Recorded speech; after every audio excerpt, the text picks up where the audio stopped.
The subject of today's video is one of the most difficult I've encountered. You see, unlike Father Damien or Paul Brand, she never achieved fame. Her name is mostly unknown. She does not have a Wikipedia article, and if one was made for her, it'd probably be taken down because she's a non-notable figure. The only reason I know about her is from one section of a single chapter of an obscure book. The book was about the life of Bob Pierce, the founder of the charities World Vision and Samaritan's Purse. Bob Pierce met our subject on one of his trips to China, and his encounter with her is recorded in the book. When I tried to find more information about her online, the only direct sources I could find were from a World Vision blog, and they simply repeated the story of how she helped inspire Bob Pierce to found World Vision. I did manage to find a pair of newspaper articles that mentioned her, but they're little more than tiny blurbs. All they really do is confirm that she did in fact exist, and wasn't made up by a PR person. In the end, I was only able to find one picture of her, though I was fortunate enough to get my hands on some footage of her that was shot by Bob Pierce. The woman I'm talking about was a nurse named Beth Albert. All I've been able to find about her early life is that she was from Southern California. After becoming a nurse, she traveled to China and worked with the China Inland Mission.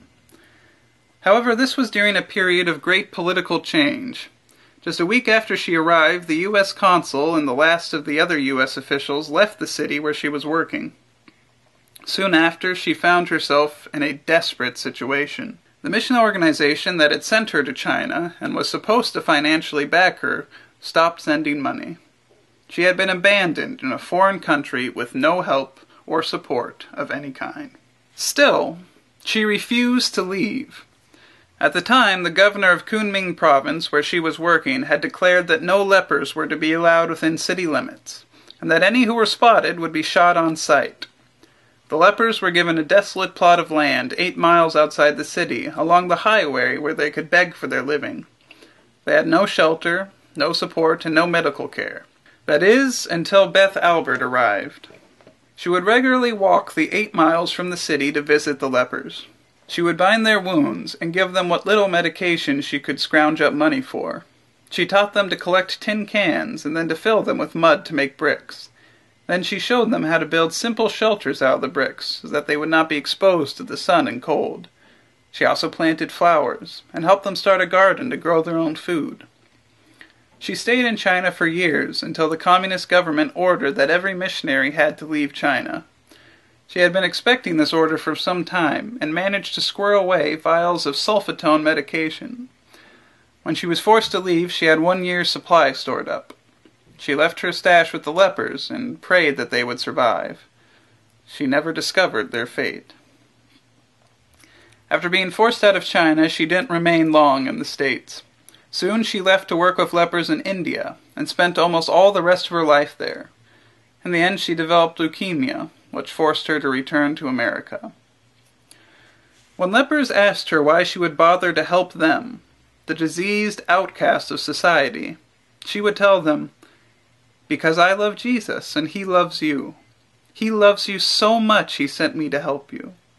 You are precious to God, and God knows you are beautiful. He knows you are valuable. He sent His Son to earth to die for you so that you might be saved and be in heaven with Him and be in a wonderful place and have a wonderful body.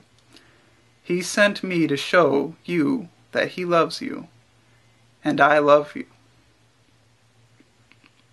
You may recall Father Damien from the beginning of this series. After his death, there were many religious leaders in Hawaii who criticized his work, the most notable being Reverend Charles Hyde, who referred to Damien as a coarse, dirty man.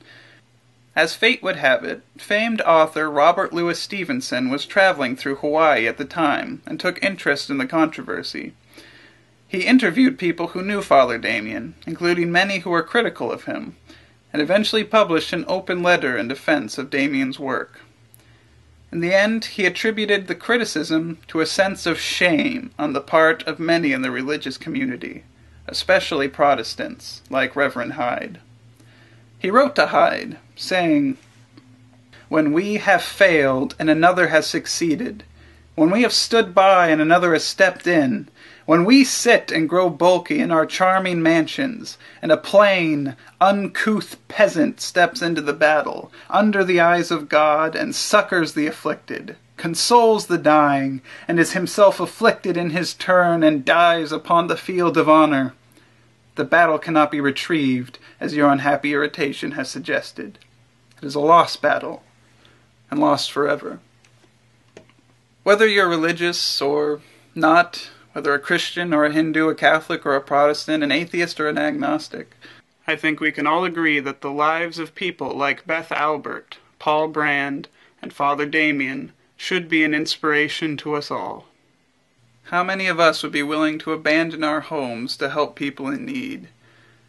How many would look at someone with a diseased, rotting body, covered in ulcers and pus, outcast from society and possibly contagious, and choose not to flee from that person, but to love them? These people are true heroes, and their stories deserve to be told. Thank you for listening.